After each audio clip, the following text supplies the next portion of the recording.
KED mokslininko Justino paprašėme žmonių kalbą paaiškinti, kodėl žmonės patiria miego sutrikimų, dažnai atsibunda, sunkiai užmiega ar pabunda nepailsėję.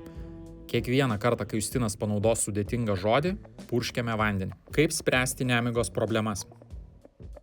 Nemigos problemos dažniausiai kyla neurologinių bei psichosomatinių priežasčių. Blogas mokslininkas. Dar kartą. Problemos kyla, nes mes negalime nusiraminti, patirime labai daug streso ir tai prisideda prie insomnijos kaip... Dar kartą.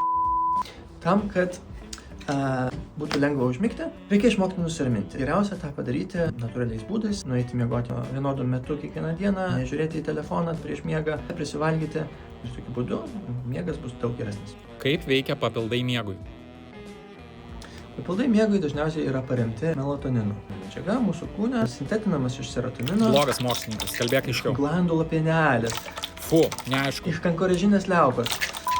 Tikrai labai veiksmingas įrankis reguliuoti miego sutrikimus, ypač vadinamojo jet lago. Tačiau užtikrinti nakties poilsį ir miegą, KED Sleep turi apigeniną iš ramunėlių, GABA, kuris sutinkamas įvairiuose maisto produktuose, ir magnio, kuris padeda palaikyti normalią nervų sistemos funkciją ir raumenų funkciją. Galiu eiti nusisausinti?